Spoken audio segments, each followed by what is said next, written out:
Rejoignez dès à présent la grande famille des abonnés de votre chaîne Sika TV sur les réseaux sociaux. Sika TV, le vrai visage de l'actualité en Afrique, est en direct et en replay sur YouTube. Abonnez-vous et cliquez sur la cloche de notification pour ne rien rater. Nous sommes également présents sur Facebook et sur Twitter.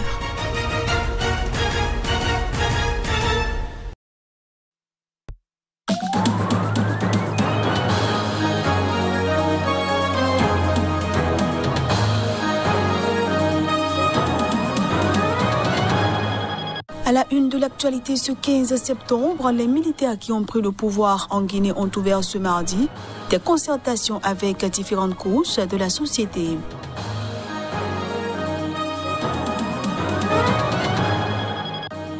Jugé pour financement de terrorisme et complot terroriste, l'opposant tanzanien Freeman Mbowe sera fixé sur son sort.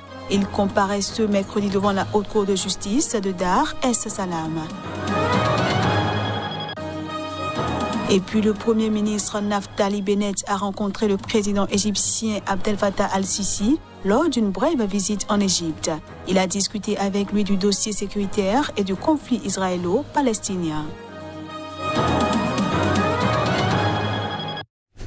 Merci de nous choisir pour vous informer à toutes et à tous. Bienvenue. L'émissaire de l'ONU pour la Libye, Jeanne Kubis, a salué la coopération précieuse et profonde entre le Maroc et l'ONU pour les élections en Libye qui, selon lui, apporteront stabilité et unité. C'était lors d'une conférence de presse conjointe avec le ministre marocain des Affaires étrangères. Aujourd'hui, nous avons l'espoir qu'avec les élections à venir, les élections présidentielles et parlementaires dans le pays, cela signifie que par un processus politique, par des moyens pacifiques, la Libye obtiendra les nouvelles institutions et autorités, une légitimité démocratique forte pour pouvoir faire partie de la solution des nombreux problèmes et défis auxquels la Libye, mais aussi toute la région sont confrontés.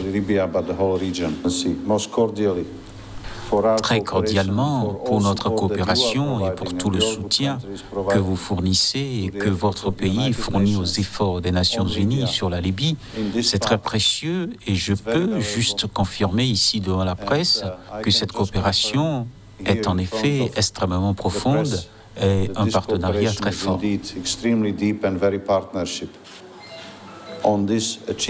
Nous avons entamé notre dialogue sur la voie à suivre et je peux d'ores et déjà confirmer que nous sommes d'accord sur les moyens à mettre en œuvre et une fois encore, nous nous appuierons sur les résultats de notre coopération au cours de la période écoulée pour aider la Libye à atteindre le stade suivant de stabilité et d'unité véritable grâce à ce processus politique très fort, marqué notamment par les élections qui devraient avoir lieu le 24 décembre de cette année.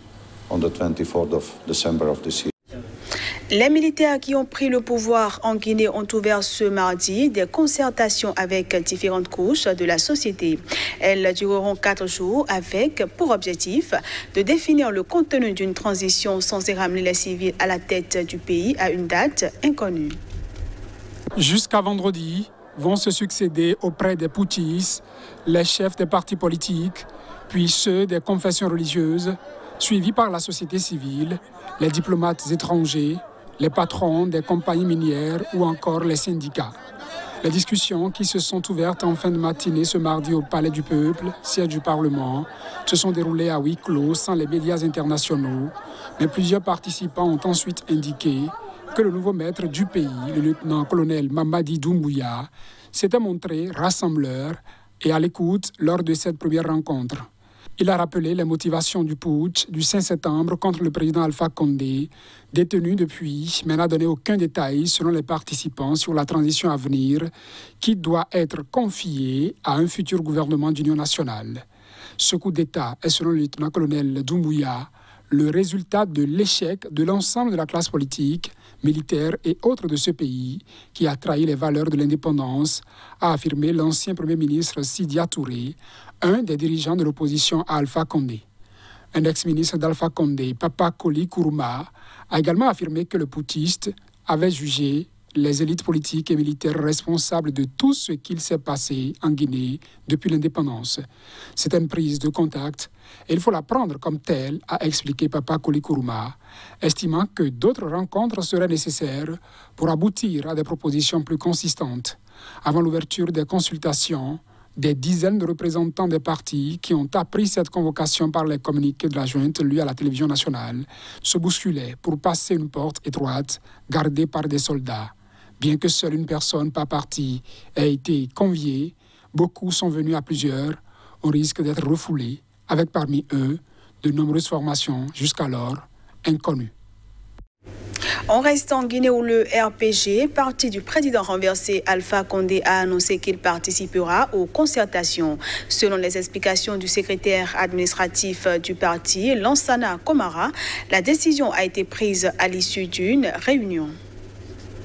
À partir de ce mardi et jusqu'à vendredi, le Comité national de rassemblement et du développement a invité toutes les forces vives de la nation à des rencontres au Palais du Peuple pour échanger sur une feuille de route après le coup d'État militaire du 5 septembre dernier.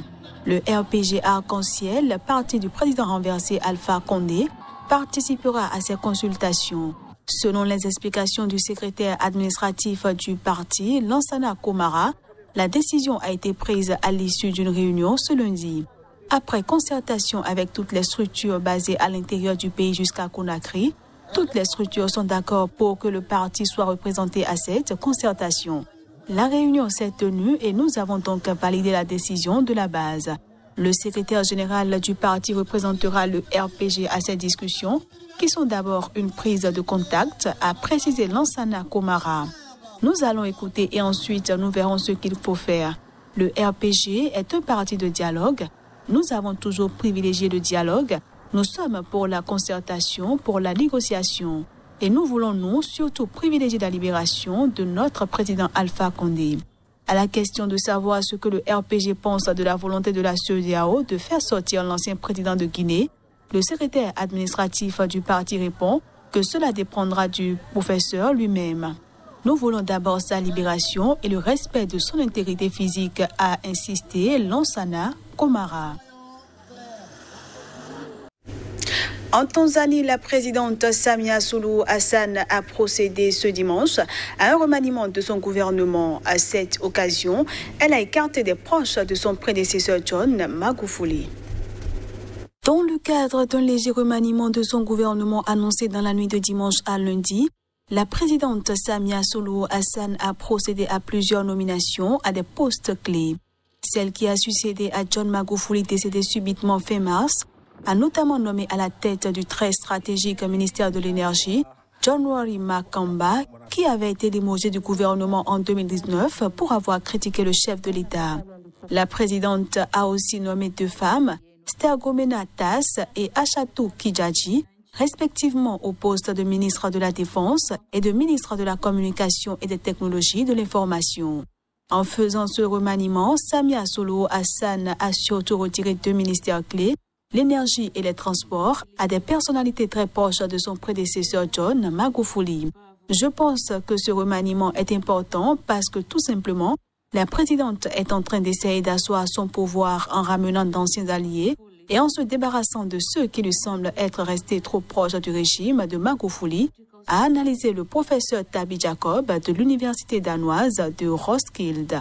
La présidente Samia Suluhu Hassan a également nommé un nouveau procureur général, le juge Eliezer Felechi, qui remplace un autre proche de John Magufuli. Mais il est lui-même accusé d'avoir réprimé ceux qui s'opposaient aux décisions de l'ancien chef de l'État. Toujours en Tanzanie, l'opposant Freeman Mbowe sera bientôt fixé sur son sort. Leader de Chadema, principal parti d'opposition dans le pays, il comparaît ce mercredi devant la Haute Cour de justice de Dar es Salaam. Il est jugé pour financement de terrorisme et complot terroriste. Le procès de Freeman Mboué a déjà été maintes fois reporté. Il a été arrêté fin juillet pour avoir appelé à un rassemblement en faveur de réformes constitutionnelles. Une arrestation dénoncée par des organisations de défense des droits humains. Son procès suscite, lui aussi, des interrogations. Après 4 reports d'audience, les avocats de Freeman Mboué continuent de vouloir montrer que son procès n'a pas lieu d'être. Ils dénoncent des vices de procédure, des accusations sans fondement et le non-respect des droits de leurs clients. Mboué et 3 autres prévenus sont accusés de terrorisme et de financement du terrorisme en lien avec des faits qui remontent à l'année dernière. Tous clament leur innocence. Ces accusations sont en fait politiques, dénonce Maître Peter Kibatala, l'avocat de Freeman Mboué. S'il n'y avait pas eu de demande de réforme constitutionnelle, ces accusations n'auraient probablement jamais vu le jour. Aux côtés de Mboué, dans le boss des accusés, ces 3 agents de sécurité dont l'identité a été protégée, a expliqué Peter Kibatala. Les témoins qui pourraient être appelés à témoigner pour les 3 accusés sont militaires en activité ou à la retraite. En dévoilant leur identité, nous risquerions une intervention de l'État dans le procès. La Cour entendra d'abord les témoins de l'accusation, ensuite ceux de la défense. Le parquet assure pour sa part que les accusations contre Freeman Mboué sont issues d'une enquête de près d'1 an et qu'elles ne sont pas politiques. Le procès doit se tenir pendant 30 jours. Mboué risque 20 ans de prison. Et puis le Premier ministre Naftali Bennett a rencontré le président égyptien Abdel Fattah al-Sisi lors d'une brève visite en Égypte, la première d'un chef de gouvernement israélien en 10 ans. Il a discuté avec le président Abdel Fattah al-Sisi du dossier sécuritaire et du conflit israélo-palestinien. Quelques jours après avoir reçu Abbas, le président Sisi a reçu à Sharm el-Sheikh, sur la mer Rouge, le très droitier Bennett, renouant avec des rencontres fréquentes au sommet jusqu'à la révolte populaire de 2011 en Égypte. Ils ont évoqué les efforts pour relancer le processus de paix israélo-palestinien au point mort depuis 2014, a indiqué la présidence. D'après une source diplomatique israélienne, Bennett a abordé le sort des corps de 2 soldats israéliens tués en 2014 à Gaza et de 2 civils entrés de leur propre gré dans l'enclave palestinienne et détenus depuis et qu'Israël souhaite rapatrier. Sisi, dont le pays est bordé à l'est par la bande de Gaza et Israël, a lui plaidé pour la reconstruction des infrastructures et des bâtiments détruits à Gaza sous blocus israélien depuis plus de 15 ans. Dimanche, le chef de la diplomatie, Yair Lapid, a proposé d'améliorer les conditions de vie des Gazaouis en échange d'un engagement au calme du Hamas et mis en avant le soutien et l'implication des partenaires égyptiens pour l'appliquer. Nous avons discuté d'une série de sujets dans les domaines diplomatiques, sécuritaires et économiques, ainsi que des moyens d'approfondir les liens et de renforcer les intérêts de nos pays. Israël s'ouvre de plus en plus aux pays de la région et la base de cette reconnaissance de longue date est la paix entre Israël et l'Égypte. Par conséquent, des 2 côtés, nous devons investir dans le renforcement de ce lien et c'est ce que nous avons fait aujourd'hui. La visite de Bennett marque une étape importante vu le développement des relations séculaires et économiques entre les 2 pays et de leurs préoccupations communes vis-à-vis du Gaza, estime Naël Chama, spécialiste de la politique étrangère égyptienne. Et voilà, mesdames, messieurs, ce sera tout pour cette édition. Merci à tous de l'avoir suivi.